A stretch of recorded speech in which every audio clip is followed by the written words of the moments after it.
muna ako ng isang lalagyanan na kung saan pwede kong paghalu-haluin ang lahat ng ingredients. Una, inilagay ko na ang isang repolyo na na-chop na at na-drain ko na. At isusunod ko naman ang bawang at sibuyas.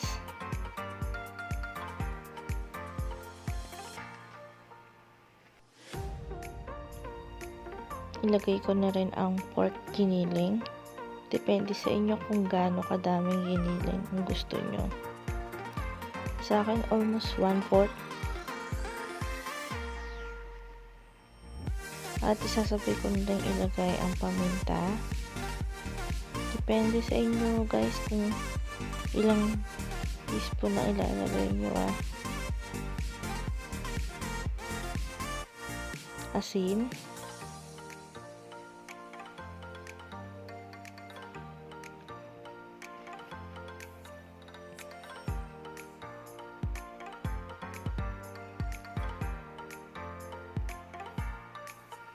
At 4 na teaspoon ng brown sugar.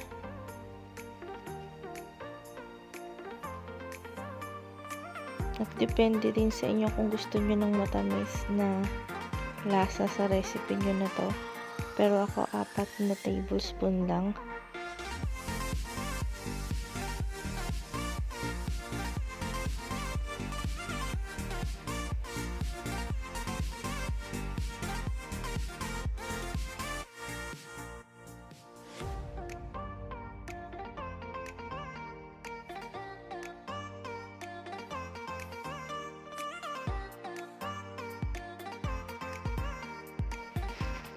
Maglalagay na rin ako ng 1/2 cup of cornstarch.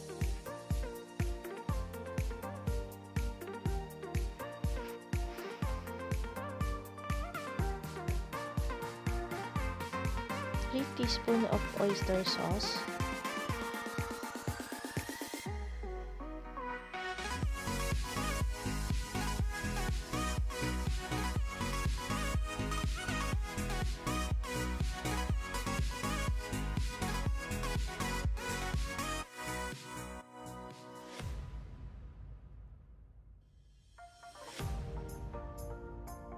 At after nyan, paghaluin muna natin ang lahat ng mga ingredients.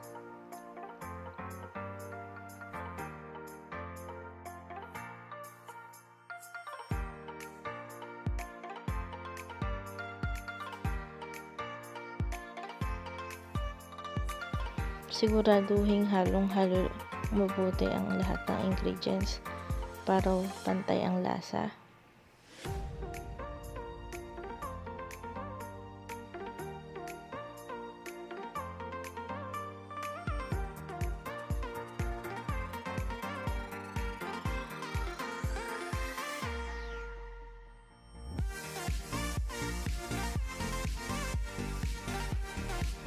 At maglalagay tayo ng 2 itlog.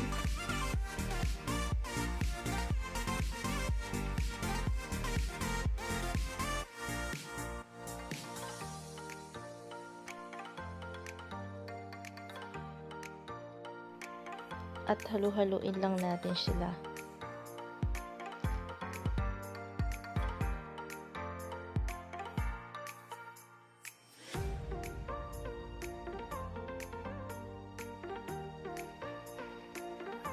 At ngayon, maglalagay naman tayo ng 1/2 cup of flour.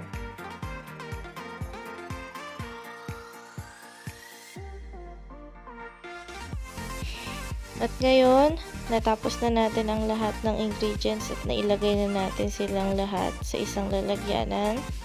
Pwede na natin silang halu-haluin hanggang sa mag-equal ito.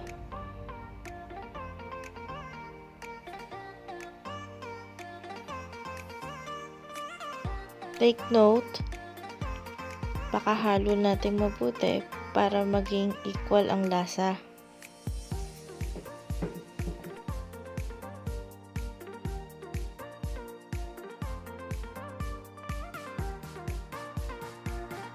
And after mong paghalo-haloin lahat ng ingredients at na alam mo nang okay na siya at well combined, pwede mo na itong i-form ng kahit anong gusto mong shape. Like bilog or shape ng isang burger, pwede din sa option mo. Narito ang mga preparation ko sa una. Hiniwa-hiwa ko muna ang mga repolyo na maliliit as long na gusto yung shape. Ito yung shape na achieve natin.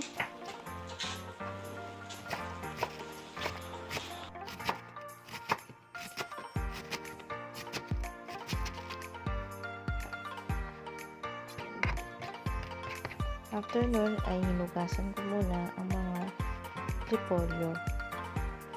Ngayon, nilagyan natin ng asin para ma-dehydrate ang repolyo na pinaghiwa-hiwa natin or matanggal ang kanilang tubig.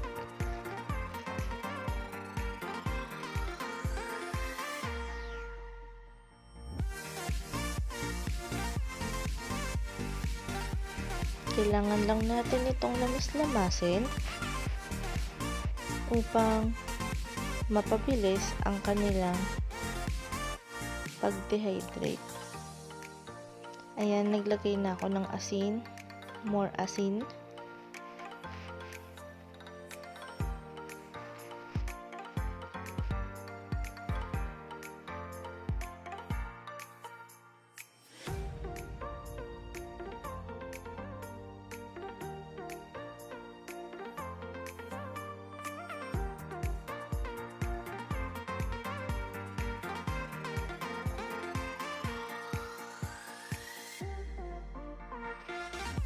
At ito na nga ang finished product ng ginawa natin paglaman.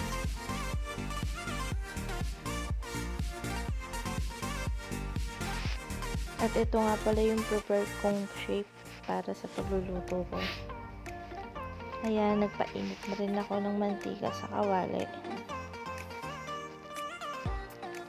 Ngayon, ito na. Ready na yata.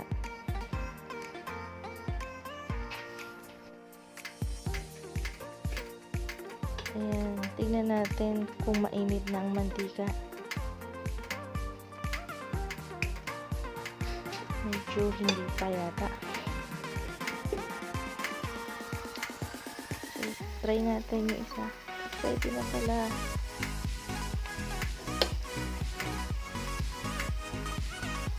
Siguraduhin lang natin mainit ang mantika.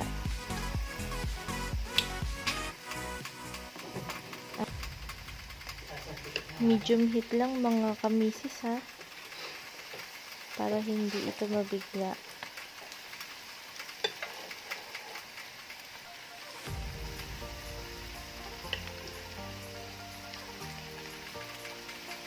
Huwag nyo sosobrahan sa 5 o 6 ang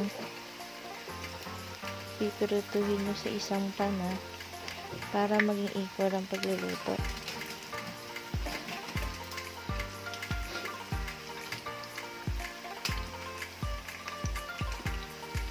Pag alam nyo lang brown yung side niya o yung isang side niya, pwede nyo na siyang i-flip or baliktarin.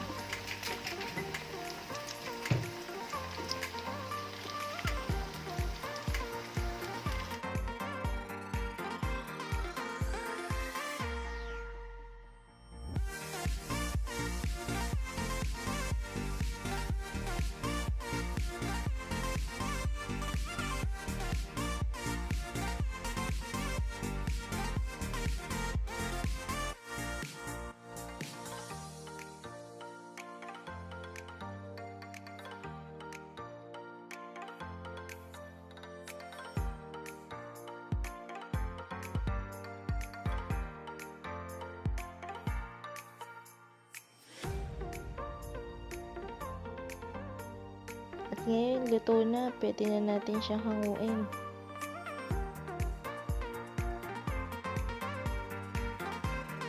Pwede na siyang hanguin dahil brown na siya eh. Oh.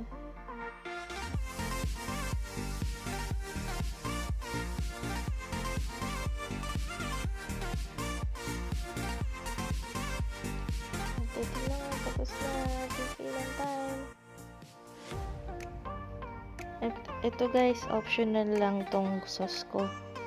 Pwede nyo rin gawin to. Sauce siya ng fishball. So, usually sugar, cornstarch, water, salt, pepper, or toyo lang naman. Or kaya, bumili kayo ng sweet and sour na ready-made na mabibili na. Or ketchup, pwede din. Kung anong gusto niyo yung dressing dito. Ang sarap. I-try nyo na. Sobrang sarap. Try nyo na guys. Maraming salamat sa mga nanood dito sa vlog ko na to at sa pagluluto ko. Sana nagustuhan nyo at sana matry nyo iluto ito. Maraming salamat. Bye!